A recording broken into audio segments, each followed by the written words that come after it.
You know, it's really hard to lead someone that you don't have a relationship with. I know that sounds oxymoronic, but by relationship, I want you to go a little bit deeper and understand that what I'm not talking about the idea that we are in an intimate relationship. I'm not even talking about the idea that we have some kind of hero admonition kind of relationship where one has to be a mentee and one has to be a mentor. What I am talking about, though, is that there has to be some kind of crossing the plane of communication in order to have leadership.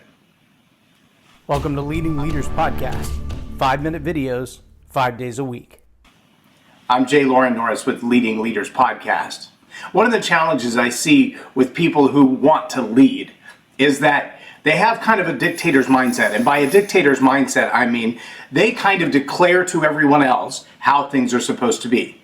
What they want to accomplish, what they want to see done, how the final outcome should be portrayed, and they really don't care, so they say, how you get it done, as long as you get it done. However, generally they care that you do it the way they want it done, so that you get the results that they want. And if you don't do it the way they want it done, a lot of times they just kind of pound on you to try to mold you into the image of themselves so that they can really duplicate themselves to get more of the same thing they would have done in the end. Now, if you've ever worked for a leader like that, you know how frustrating it can be, because on the one hand, they're saying, here, I'm delegating it to you, go get it done. And on the other hand, they're saying, but don't do it your way, do it the way I want it done.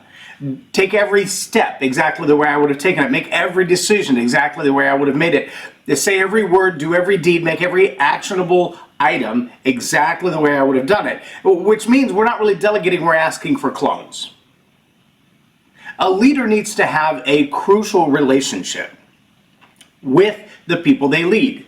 They need to have the ability to say, I'm delegating this to you, and the reason, even if it's only in their own internal conversation, the reason I'm delegating it to this individual is because they're competent, they're intelligent, they're willing, they're able, they have all the tools, all the faculties, and all the other relationships necessary to make this happen.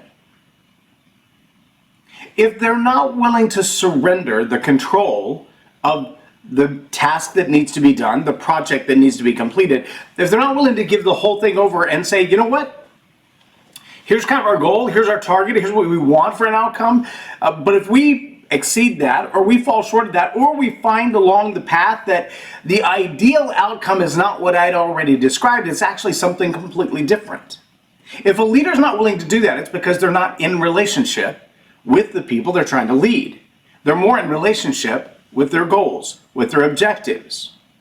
Again, if you've been in that situation, whether as a leader or as the person being led, where someone is so obsessive about the final outcome or the path to get to that outcome that they refuse to let anyone else have an idea, have an opinion, have a way, have an objective within the objective, then you realize their relationship is with the goal of the outcome and not with the people that they're leading.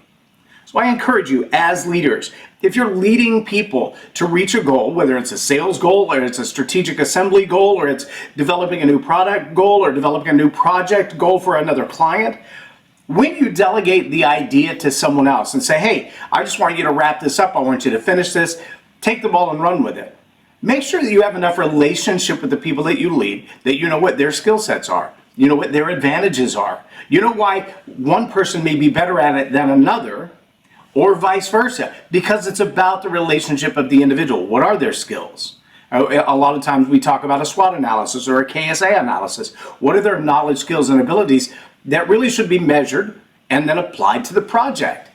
If you're not going to take the time to have that kind of relationship with the people that you lead, then you've got to just admit to yourself you're more obsessed about the project, your relationship to the outcome, whether it's the profit or the bottom line or the close of the sale or whatever it is, and less concerned about the relationship that you have with the human beings. Because here's the truth, both are going to fail you. The human being is going to fail you and the project is going to fail you. Even the greatest successes, when you reach the goal, when you finish the project, when you've got the product on the line and it's selling, there's room for improvement. There's a new opportunity. There's another product that's better. A competitor comes up and stomps your product in the mud. It happens to everybody. That's why we have constant improvement and innovation. That's why when you get focused and obsessed about the project, the product, and not the people that you're leading, you're going to find yourself very lonely. Maybe with a successful product, but with no one to support you when it's time to revamp. Spend your time building the relationships with the people around you. Your projects, your products, and your goals, they may not always look like you envisioned in the beginning, but they will always be moving forward, and you'll still have a team to lead you when it's time to innovate. I'm J Loren Norris with Leading Leaders Podcast for Tell It Like It Is TV. Have a blessed day. Subscribe now for our extensive video library of leadership lessons promoting faith, family, and freedom.